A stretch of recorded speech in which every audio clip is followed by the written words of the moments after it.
नाज़रीन आदाब, प्रोग्राम उर्दू दुनिया के साथ आप सबसे मुखातिब हूँ मैं हिना। आदाब नाजरीन, मैं हूँ सैयद अहमद जिलानी। तो चलिए अपने इस प्रोग्राम की शुरुआत करते हैं।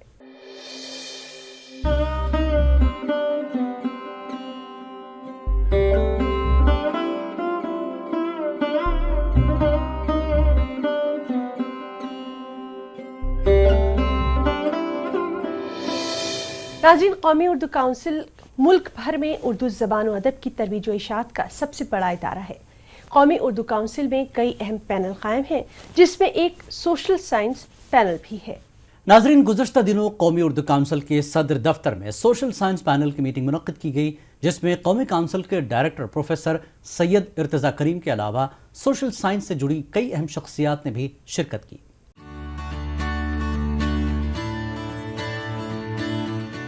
गुज़श्ता दिनों कौमी उर्दू काउंसिल के सदर दफ्तर में सोशल साइंस पैनल की मीटिंग मुनक्किद की गई, जिसमें काउंसिल के डायरेक्टर प्रोफेसर सैयद इर्तज़ा करीम ने कहा कि उर्दू क़ारीन का एक बड़ा तबका बराह रास्त अंग्रेजी किताबों से इस्तेफादा नहीं कर सकता और ना इनके पास कुव्वत खरीद है।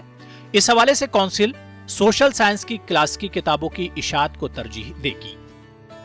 कौमी काउंसिल बराए फ़रोग़ ज़बान के सदर दफ्तर में जो सोशल साइंस पैनल है हमारा, उसकी एक मीटिंग हुई। इसकी चेयरमैन जो है डॉक्टर सैयदा सैयदैन साहबा हैं।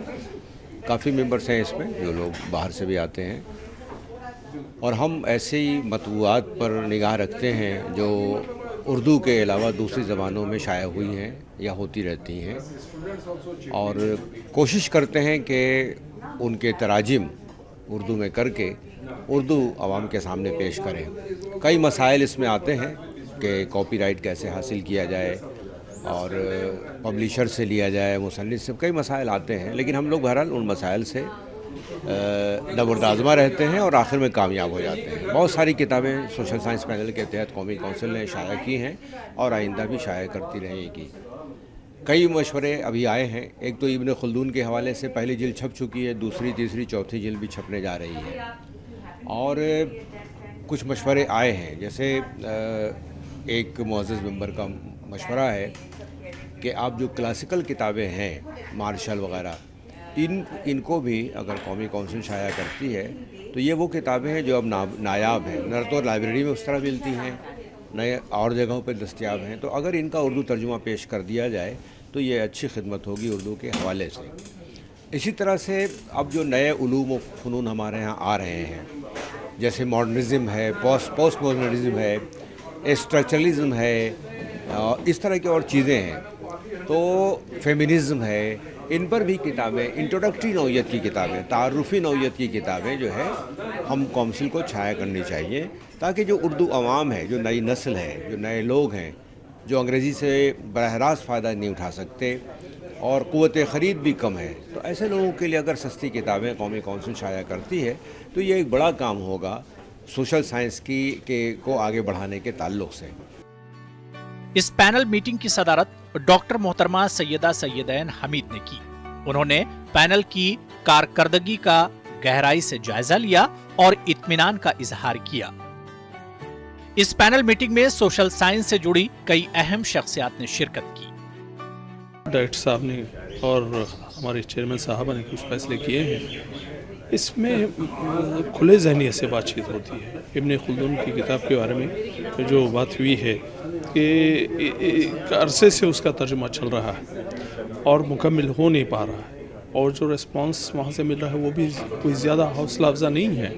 तो ये होता है कि इस सिलसिले में भी एक अहम फैसला हुआ है कि तीसरी जिल्द को आने दिया जाए, उसके बाद उसके बारे में सोचा जाएगा। जहाँ तक समाजी साइंस के पैनल का सवाल है और उसमें जो भी फैसले लिए गए आज खुसूसी तौर पर या इससे पहले जो फैसले लिए गए, उसकी आज भी सख्त ज़रूरत है, क्योंकि बहुत सारी किताबें या तो उर्दू में नापीद हैं, नहीं लिखी गई, और दूसरी ज़ुबानों में जो है वो हमारी ज़ुबान में मुंतक़ल हो नहीं पाई। इससे बहुत फ़ायदा होगा। नई नस्ल उससे इस्तिफ़ादा करेगी और जो किताबें जो ज़ुबान दूसरी ज़ुबान नहीं जानते वो उर्दू ज़ुबान में पढ़कर उससे फ़ायदा हासिल करेंगे। किताबों की ज़रूरत उर्दू में तो शुरू से कायम रही है और रहेगी, सिर्फ अदब के हवाले से नहीं बल्कि तालीम और तदरीस के हवाले से भी कौमी तरक्की कौंसिल जो है वो सोचती रहती है। उसी के लिए फ़ैसला किया गया है कि क्लासिकी अदब से लेकर असरी अदब तक हमको ये तहक़ीक़, तलाश, जुस्तजू और अमल का प्रोसेस है पूरा, जिस पर सोशल साइंस पैनल अमल कर रहा है। हम इसमें तहक़ीक़ करके क्लासिकी अदब से भी किताबें उठाएंगे, दरमियानी अरसे की भी, और असरी अदब पर भी किताबें, सिर्फ अदब के हवाले से नहीं बल्कि हम इसको तालीम और तदरीस के हवाले से भी देखते हैं। एक तो उर्दू रिच होगी, दूसरे हमारे बच्चे भी जानेंगे कि पहले किन पैटर्न्स पे सोचा जा रहा था। ये मेरा आइडिया था। मैंने आज पेशकश जो की है वो एक है women in ancient period, women in modern period, women in science, जो बहुत ही मशहूर किताब है। इसके अलावा दुर्खीम की elementary forms of religious life, division of labour in society, Max Weber की है Protestant ethic and spirit of capitalism. इस तरह की बहुत सारी किताबें हमने सजेस्ट की हैं। कई सारे अहम चीज़ें हैं इसमें जो काउंसिल कर रही है, और एक बहुत ही अलग सा तजर्बा रहा है इस सोशल साइंस पैनल का, जिसमें कई सारे फैसले जमहूरी तरीके से और जो तलबा के मफाद के लिए होते हैं, क्योंकि अभी तक हम लोग जो है एक रेफरेंस बुक्स पे हम कंसंट्रेट कर रहे थे जो कई सारी ऑथर्स ने काफ़ी रिलेवेंट रहती थी। इस बार हमने कहा कि नहीं, एक पॉपुलर जो है कल्चर की जो किताबें हैं, पॉपुलर कल्चर में जो हमारी डेली ज़रूरियात की हैं, जिसमें हर आवाम को भी जुड़ने की ज़रूरत है और स्टूडेंट को भी, जैसे इंडियन पॉलिटिक्स है, जैसे सोशोलॉजी की किताबें हैं, जैसे मैक्रो इकोनॉमिक्स है, माइक्रो इकोनॉमिक्स, तो इस तरह की जो बेसिक रिक्वायरमेंट है हम उसको पूरा करने की कोशिश कर रहे हैं। और इस बार ये बहुत ही अहम फैसला रहा है। उर्दू एक ऐसी ज़ुबान है जो सिर्फ मजहबियात यानी मज़हब से जुड़े हुए मामले और अदबियात यानी लिटरेचर और साहित्य से जुड़े हुए मामले तक महदूद हो गई थी। यानी उर्दू का नाम लीजिए और हम लिटरेचर की बात करते हैं, उर्दू का नाम लीजिए और हम मजहबी लिटरेचर की बात करते हैं। लेकिन उर्दू सोशल साइंस की भी ज़ुबान हो सकती है। दूसरे लफ्ज़ों में ऐसे कहिए कि उर्दू इल्मियात की ज़ुबान, लैंग्वेज उर्दू ज़ुबान इल्म की ज़ुबान। अब इल्म कहाँ कहाँ है? तो इल्म साइंस में है, इल्म सोशल साइंस में है, इल्म बिजनेस में है, इल्म दूसरे तमाम से एरिया में है।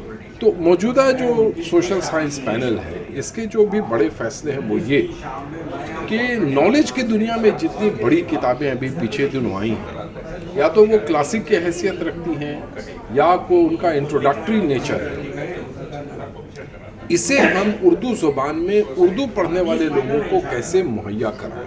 क्योंकि उर्दू में जो मवाद है वो हमारे तलबा के लिए दस्तयाब नहीं हो पाते, और अक्सर व बेशतर किताबें जो होती हैं, चाहे वो टेक्स्ट बुक्स के फॉर्म में हों या और किसी ऐसे मौजू पर हों, वो काफ़ी महंगी होती हैं। तो इन छोटी छोटी किताबों को लाने के पीछे यही मकसद है कि वो तलबा में मकबूल हों और उन मौज़ूआत से वो वाकिफ़ हो सकें, उन इस्तिलाहात से वाकिफ़ हो सकें।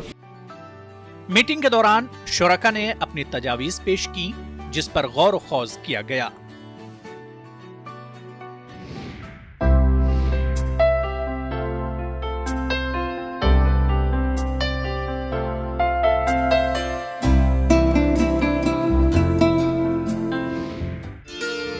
गुंचों से चटकती, फूलों से महकती, फलक पर सितारों से चमकती, गंगा जमनी तहजीब व सकाफत की पहचान, हिंदुस्तान की पसंदीदा उर्दू ज़बान, उर्दू वालों के दिलों की धड़कन, उर्दू ज़बान व अदब के फरोग की अंजुमन, उर्दू दुनिया।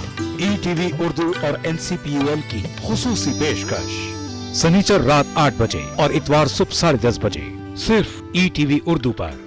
कौमी उर्दू कौंसिल पेश करती है उर्दू ज़बान में बच्चों के लिए एक खूबसूरत माहनामा, बच्चों की दुनिया, मशहूर अदीबों की दिलनशीं कहानियाँ, खूबसूरत नज़में, दिलचस्प मज़ामीन और कार्टून, खूबसूरत कॉमिक्स, किस्सवार नॉवल, तारीख, आपस की बातें, उर्दू फेसबुक और जहनी वर्जिश के मुस्तकिल कॉलम, हर सफा रंगीन और दिल फरेब तस्वीर का मुरक्का, हर शुमारा दिलचस्प मालूमात का खजाना। कीमत सिर्फ 10 रुपए, साल भर के शुमारे सिर्फ 100 रुपए में।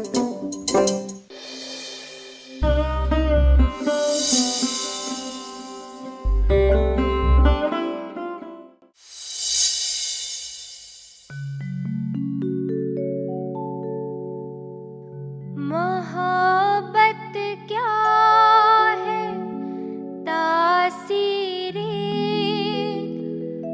मोहब्बत किसको कहते हैं, तेरा मजबूर कर देना, मेरा मजबूर हो जाना।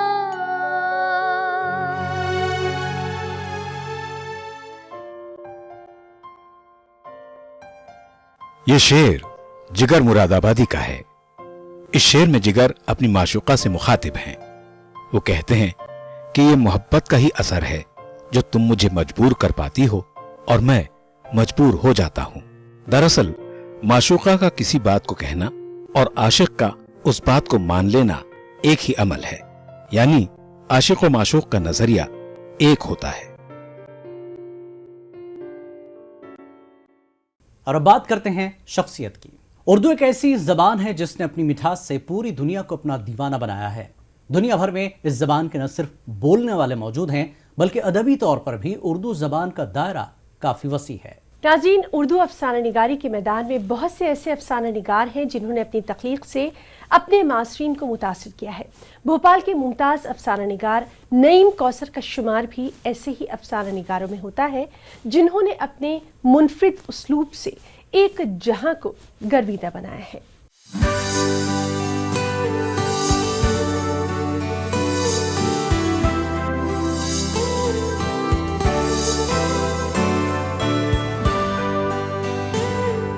नईम कौसर का पूरा नाम सैयद नईम अख्तर है, लेकिन कलमी नाम कुछ इस तरह से मशहूर हुआ कि वही इनकी शनाख्त बन गया। नईम कौसर की विलादत 15 दिसंबर 1936 को बेगमगंज, जिला रायसेन, सूबा मध्य प्रदेश में हुई। नईम कौसर ने इब्तिदाई और आला तालीम भोपाल से हासिल की। उन्होंने अजमेर बोर्ड से मैट्रिक का इम्तहान पास किया और आगरा यूनिवर्सिटी से बीकॉम की डिग्री हासिल की। तालीम हासिल करने के बाद भोपाल में ही मुलाजमत से वाबस्ता हुए और 1994 में मध्य प्रदेश हाउसिंग बोर्ड से बतौर एडमिनिस्ट्रेटिव ऑफिसर रिटायर हुए। नईम कौसर को घर के माहौल और मशहूर अफसाना निगारों को पढ़ने से तरगीब हासिल हुई और वहीं से उन्होंने तख्लीकी मैदान में कदम रख दिया। इब्तिदाई तालीम तो भोपाल में ही हुई मेरी, और तख्लीक कारी से रग़बत पैदा हुई क्योंकि मेरे घर में उर्दू अफसाना निगार मौजूद था जो अनडिवाइडेड इंडिया पाकिस्तान में अपनी एक इनफरादी शिनाख्त रखता था। मेरी मुराद अपने वालिद मरहूम कौसर चांदपुरी से, और उनके पास इतने रसाइल और किताबें आती थी वो मैं पढ़ता था और उससे मेरे दिमाग और जहन में तख्लीकी अमल का एक जाल सा बुनना शुरू हुआ और वहीं से मैंने कहानियाँ पहले बच्चों की लिखी और उसके बाद मैंने बाकायदा अफसाना निगारी का आगाज़ किया। नईम कौसर का शुमार मुमताज़ अफसाना निगारों में होता है और उनके वालिद कौसर चांदपुरी भी अपने अहद के मशहूर अफसाना निगार रहे हैं।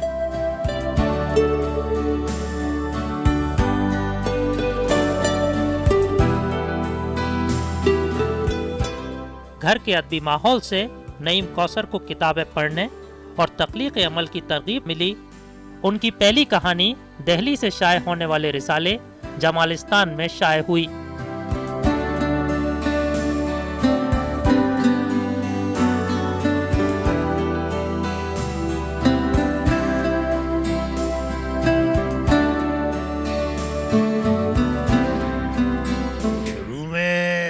سعادت حسن منٹو سے بہت متاثر تھا اور اکثر رات کو لحاف میں چھپ کر وہ کہانیاں پڑھتا تھا. تو میں نے جو پہلی کہانی لکھی وہ جنسیاتی موضوع پر تھی اور جس رسالے میں چھپی جمالستان میں دہلی کا، اس میں کوثر صاحب کی بھی ایسی ہی کہانی چھپی تھی. اس پر میری سرزنش ہوئی اور میں نے کان پکڑ لی ہے کہ جنس پر کبھی نہیں لکھوں گا. اب یقیناً کوثر صاحب نے یہی سوچا ہوگا اور مجھے سمجھایا تھا کہ میں اس طرح کی کہانیاں اپنے 8 بچوں اور جس میں بہنیں بھی اور بھائی تھے ان کی تعلیمات کا خرچہ پورا کرنے کے لیے لکھتا ہوں، ورنہ مجھے جن سے کوئی دلچسپی نہیں ہے.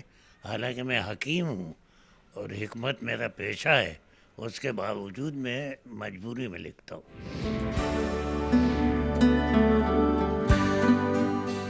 نعیم کوثر نے گھر کے ماحول سے افسانہ نگاری کے میدان میں قدم تو رکھ دیا، لیکن ترقی پسند تحریک سے ان کا رشتہ تب اور مضبوط ہوا جب 1949 میں بھوپال میں ترقی پسند مصنفین کی کانگریس کا انعقاد کیا گیا. اس کانفرنس میں ترقی پسند تحریک سے وابستہ اہم ادیبوں سے نعیم کوثر کو نہ صرف ملنے کا موقع ملا بلکہ انہوں نے ان کی کہانیوں اور نظموں کو بھی قریب سے دیکھا اور پڑھا. نعیم کوثر پریم چند کو افسانہ نگاری میں اپنا استاد مانتے ہیں. جوج صاحب آئے تھے اس میں اور کافی ترقی پسند حضرات جس میں کرشن چند، عادل رشید اور کافی لوگ تھے. تو جوج صاحب جب آئے ہیں تو پورا منٹو ہال میں جس میں طلباء بھی تھے اور شہر کے اردو داں طبقہ بھی تھا اٹھ کھڑا ہوا تھا اور انہوں نے اپنی ایک نظم رشوت خوروں سے اپیل سنائی تھی اور جو افسانے وہاں پڑھے گئے اس نے مجھے کافی متاثر کیا اور میں ترقی پسند تحریک کی طرف راغب ہوا. پریم چند تو میرے استاد تھے، پریم چند میرے استاد تھے اور ان استادوں کے لسٹ میں منٹو بھی تھے، لیکن منٹو کو خارج کرنا پڑا، پریم چند کا دامن پکڑ لیا میں نے. یہ ضرور ہے کہ میرے والد محترم نے میری کئی کہانیوں میں تصحیح کی اور وہ مشورے بھی دیا کرتے تھے اور انہوں نے بھی کہا کہ پریم چند کو میں بھی پسند کرتا ہوں اور تم پسند کرتے ہو، یہ بڑی خوشی کی بات ہے.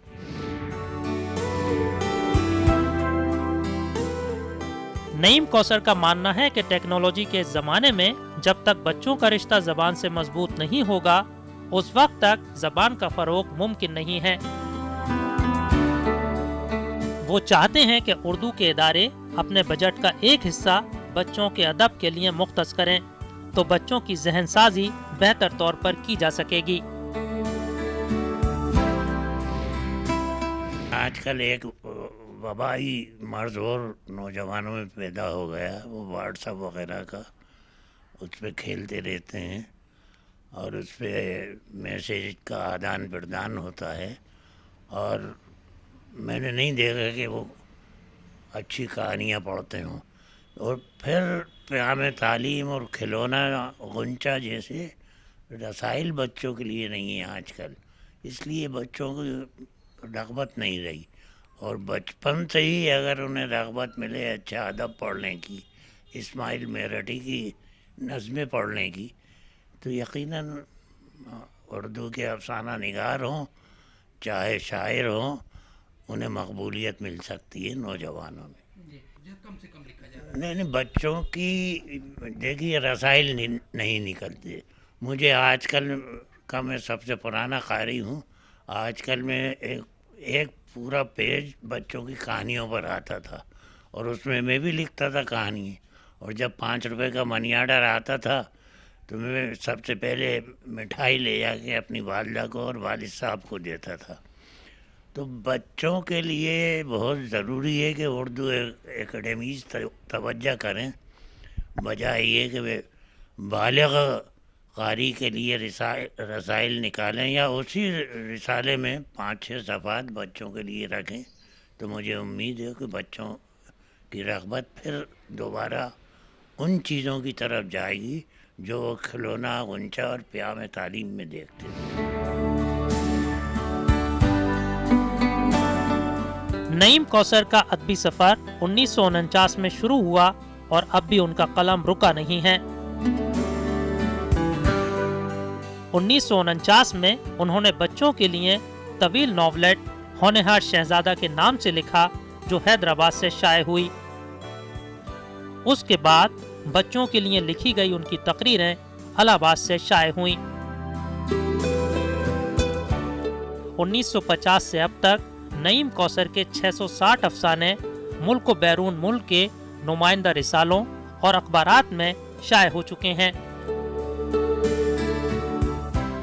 ان کے افسانوں کے 6 مجموعے بھی منظر عام پر آ چکے ہیں۔ نعیم کوثر کا ماننا ہے کہ ملک میں اردو کو لے کر حالات بہتر ہیں اور انہیں اور بہتر بنانے کی ضرورت ہے۔ محبت اور یکجہتی ان کا پسندیدہ موضوع ہے اور ان کی تمام تحریروں کے موضوع اسی کے ارد گرد گھومتے ہیں۔ پیغام تو ایک ہی ہے، خوابوں کے مسیح میں بھی اخوت اور یگانگت، آپسی محبت، خلوص اور منافرت کے خلاف ایک جد و جہد، یہ سب میرے تمام آپ 6 مجموعوں میں بنیادی طور سے یہی چیز پائیں گے۔ موضوع الگ ہے لیکن پیام ایک ہی۔ اور جیسے میں نے پہلے بھی آپ سے عرض کیا تھا کہ رومان میں نے نہیں لکھا، جنسیات پہ لکھا تو سرزنش پائی اپنے والد مرحوم کی، وہ بھی چھوڑ دیا۔ اس کے بعد میں نے کئی فسادات دیکھے اپنی آنکھوں سے، تو مجھے احساس ہوا کہ ہمیں ہندوستان میں آپسی پیار محبت کا ماحول بنانا چاہیے اور اس میں ایک تخلیقی فنکار بہت سہیوگ دے سکتا ہے۔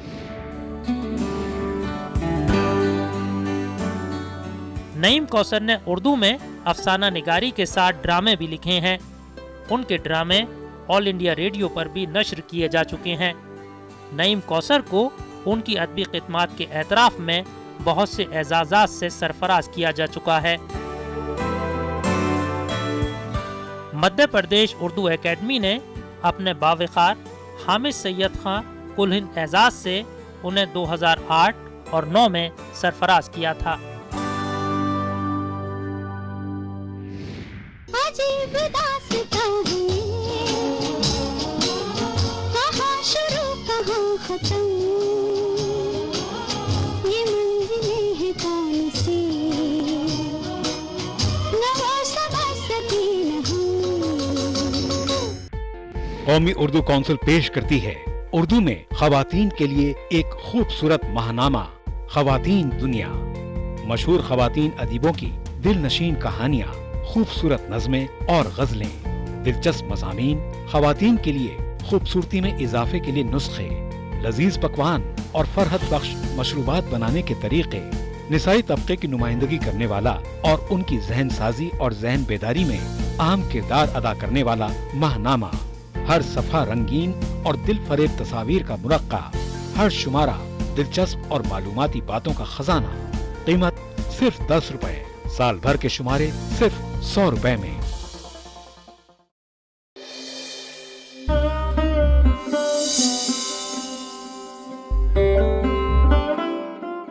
اور بریک کے بعد پروگرام اردو دنیا میں ایک بار پھر سے آپ سبھی کا استقبال کرتے ہیں۔ اور ناظرین، اب ہم بات کریں گے فلموں میں اردو زبان کی شیرینی کی۔ جی ہاں ناظرین، ایک دور تھا جب ہندوستانی فلموں کے نغمے سبھی کی زبان پر رہتے تھے اور شاید اسی لیے پرانے نغمے شائقین موسیقی کی پہلی پسند ہوتے ہیں۔ جی ہاں، اپنی موسیقی اور نغمگی کے لیے دنیا بھر میں مشہور ہندوستانی فلموں کے نغمے کردار کے ساتھ ساتھ شائقین کے جذبات کی ترجمانی کرتے ہیں۔ آئیے دیکھتے ہیں ایسا ہی ایک نغمہ اور کھو جاتے ہیں ان پرانی یادوں میں۔ عجیب داستاں ہے، کہاں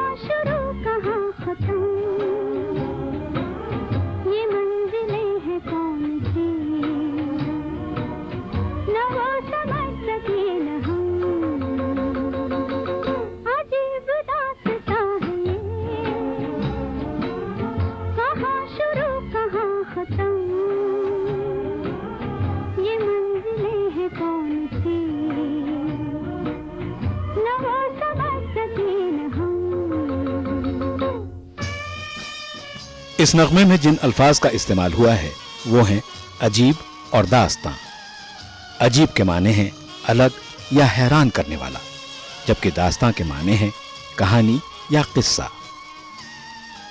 ये रोशनी के साथ क्यों धुआं उठा चिराग से, ये रोशनी के साथ क्यों